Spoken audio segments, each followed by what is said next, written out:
In the sketch, NO is parallel to QR, NQ is equal to QP, and QS is equal to SO. Prove that A, SR is parallel to QP, and B, NP is equal to 4SR. Let's start with part A.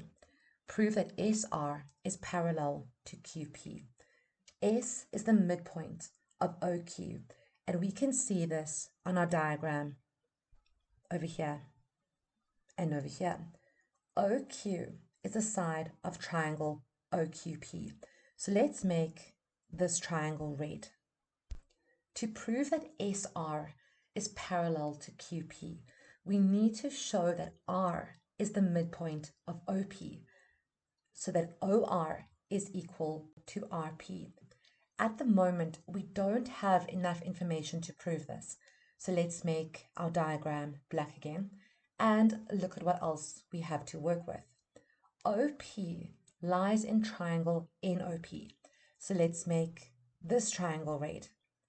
We are going to use this triangle to prove that OR is equal, so we can say in triangle NOP. Let's start with what we've been given. From the diagram, we can see that NQ is equal to QP. So we can make the statement that NQ is equal to QP. And this information has been given to us. Now, these arrows over here and over here show us that QR is parallel to NO. So we can write down that QR is parallel to NO. And again, this information has been given to us.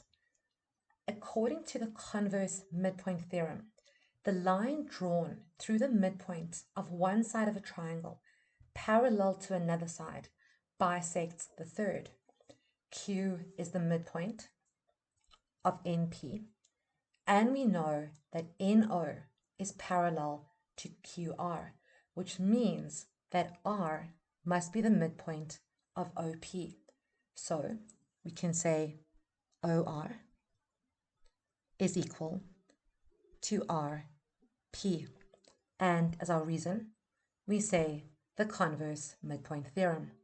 Let's mark this on our diagram. So we can put 3 lines on OR and 3 lines on RP to show that they are equal. Now we can make some space, and let's make our diagram black again. At the beginning of this question, we said that in order to prove that SR is parallel to QP, we need to show that OR is equal to RP. Now that we have this information, we can prove that SR is parallel to QP. These lines lie in triangle OQP. So let's make this triangle red again. Now we can say in triangle OQP, we know that OS is equal to SQ because this information has been given to us. We also know that OR is equal to RP.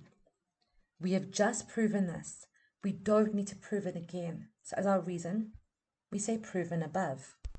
The midpoint theorem tells us that the line joining the midpoints of 2 sides of a triangle is parallel to the third side and equal to half the length of the third side. S is the midpoint of OQ, and R is the midpoint of OP. So we can see that SR must be parallel to QP. And as our reason, we say midpoint theorem. On our diagram, let's put 2 blue arrows on SR and 2 blue arrows on QP to show that they are parallel. And now we can move on to part B, to RP. Prove that NP is equal to 4 times the length of SR. In the diagram, we can see that NP runs from N to Q and then from Q to P. So we know that the length of NP, let's make a note here, NP must be equal to the length of NQ plus the length of QP. But the small line over here on NQ and on QP show us that NQ and QP are the same length, which means that NP, let's make a note over here, must be twice the length of QP. QP and SR both lie in triangle OQP. So let's make this triangle red. Now we can say in triangle OQP, we know that OS is equal to SQ because this has been given to us. We've also found that OR is equal to RP. We've already proven this, so as our reason, we say proven above. We know that S is the midpoint of OQ, and we know that R is the midpoint of OP. We used the midpoint theorem to prove that SR is parallel to QP, but the theorem also states that the line joining the midpoints of two sides of a triangle is equal to half the length of the third side. So in this case, we can see that the length of SR must be equal to half the length of QP. And as our reason, we say midpoint theorem. Let's quickly make some space and make a note that SR is equal to half of QP.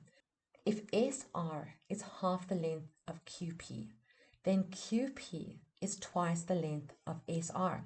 So we can rearrange this equation and we can say QP must be equal to 2 times the length of SR. We also know that NP is twice the length of QP. So we've just found that QP is equal to 2SR.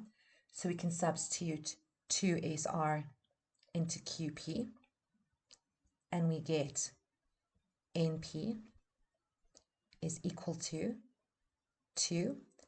Instead of QP, we're going to use 2SR. Let's put into a bracket 2SR.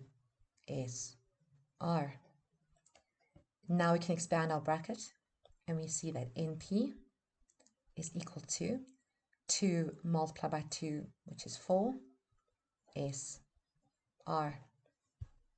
And we have now completed this question.